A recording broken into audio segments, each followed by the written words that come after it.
It only reminds you of the one you buy, Suya. Yes. And you go to University of Suya.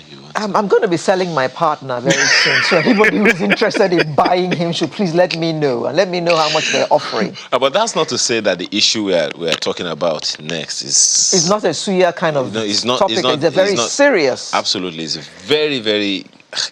Exactly. Let me start by saying that World Kidney Day is on Thursday next week.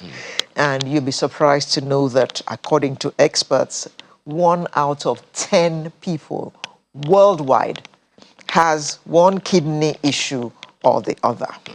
And if left untreated, it could turn out deadly. So let's talk about... Just to be clear, deadly means you could die. Just to be clear. Just to be clear. I mean, no, seriously. What? Yes, you're right. Okay, good. It means one could die from it. Yeah. Now, we have 2 specialists in the studio with us this morning. It's my pleasure to welcome Professor Jacob Olugbenga Awobusuyi, who is consultant physician and nephrologist. Good morning. Good morning. We also have Dr. Odeyemi Ayola, who is a consultant physician and is also a nephrologist. Good morning. Good morning. Thank you very much for coming. You're welcome. I wonder why you guys just don't simply go with consultant, specialist, kidney, something. What's all this? Okay, a nephrologist is doctor of kidney. Big word. Big words. Well, Dr. Professor Obusi, tell us again. I mean, my colleague has said it in the introduction. 1 out of 10 people have this series, but exactly what are we looking at on our hands? Well, thank you for the question. What we're in essence saying is that if you look at a global picture of how of what kidney disease is like, if you take everybody in the world, we have about 10% of the population of the world having one form of kidney disease or the other. Is that what we have in Nigeria as well? Yeah, it's about that. It's what are the stats like in Nigeria? Yeah. Well, in Nigeria, we have a number of community-based studies, and the prevalence is between, let's say, 11.4 to about 13.9% from quite a number of studies. That's huge. That's huge. It's really huge. If you look at our population, I mean, in terms of we are about 200 million or slightly more than that. And if we take a conservative number of let's say 200 million, as I said, we know that we are a little bit over that. We are talking about 20 million people in Nigeria having one form of kidney disease or the other. Okay. And it's quite enormous. Okay. Dr. Ayola, it's huge. First of all, what are the causes of kidney diseases? So, the causes of kidney disease, more especially in this environment, number 1, topping the chart is hypertension, then followed closely by diabetic mellitus. There's a particular condition where the body fights against the kidney, maybe due to a prior exposure to harmful substance in the past. That condition is called chronic glomerulonephritis. Chronic glomerulonephritis. Forget, I'm not even going to try. I'm so sorry for the tongue twisting, but it's a very common cause of kidney disease. But what among is it? the young. What is it? So it's the body fights, the body sees the kidney, the native kidneys as foreign, and it starts to fight it until it kills it. Wait a minute. So basically, that is the layman. So your body knows you have a kidney? So it's very possible that your body is exposed to harmful substance in the past, maybe chemicals, infections, and those harmful substances mix the look of the kidney. So, and since every single part of your body goes into a memory bank, so the next time your body is exposed to that substance, the body sees that substance and your kidney as the same. So it continues to fight it. There's something you said earlier that I don't want us to gloss over. No, we don't have much time. You said it's among the young people. Yes, it's very common among the young. common among young Nigerians. Young Nigerians. So most times when we see somebody coming down with a kidney failure, or about the age of 20s, teens, Wait a minute. it's something that we should look out for. Wow. Age 20. Yes, we have children coming down with kidney failure. Okay, we don't have too much time. So now, Professor, how does one know that one has a kidney problem? Well, the unfortunate thing about chronic kidney disease is that the symptoms don't manifest until very late in the course of the illness. You could have more than 70, 80% of your kidney function. You could have lost that before it starts manifesting. So it manifests it. So, but the major thing is, if or anybody who sees that his or her legs are swollen, I just checked mine out. Just to be clear. Straight away.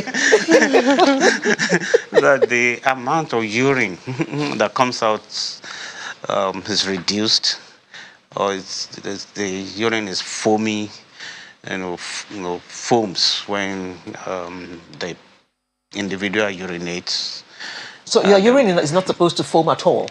Well, that we can have some hair bubbles, but when it foams and stays like that for a prolonged period of time, that's abnormal. It indicates that you have protein in your urine, and that is an indication of kidney injury on its own.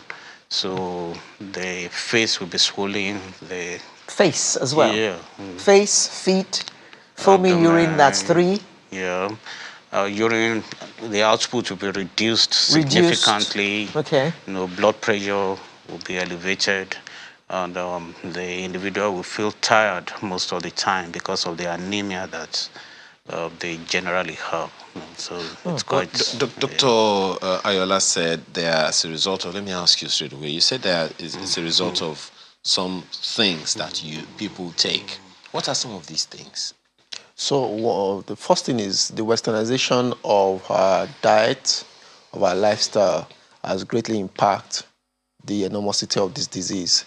The only access to medications, whether the one approved or the one unapproved, in this era of social media, we have a lot of medications on the net, and we're not sure of we can be sure of the efficacy of those drugs, but we're not sure of the safety of these drugs. Bleaching products, a lot of herbal products. So it's all about safety. Many of these drugs, when you take them in, they pass through the kidney on their way out. So we're not sure, are they safe? And the major... When you say safe, not to take, but for the kidney, right? Are they safe for the body? Yeah. In terms of when they are being excreted, do they cause damage to the kidneys? Then use of painkillers. Yes. So that's not to be encouraged. Use of painkillers, especially the prolonged use of non-steroidal anti-inflammatory drugs too. It's a major culprit. I was actually going to ask you earlier when you were speaking with Alera in response to her question about how much does this have to do with our nutrition? And you said has to You do mentioned with food lifestyle. as well, and I was going to ask you what kinds of foods. Yes, so you said westernization of our plays diet. a very great role. Salt intake is very key. There's a too recommended much or too little? Too much. So you cut down on salt intake. There's a recommended salt intake on a daily basis that we should take. We have a lot of artificial condiments now. A lot of fish powder, pepper soup powder. We have a lot of them to make food sweet. But what other things. Prolonged intake of these items, house flavor, they have been strongly linked with kidney disease. Well, Prof. Okay.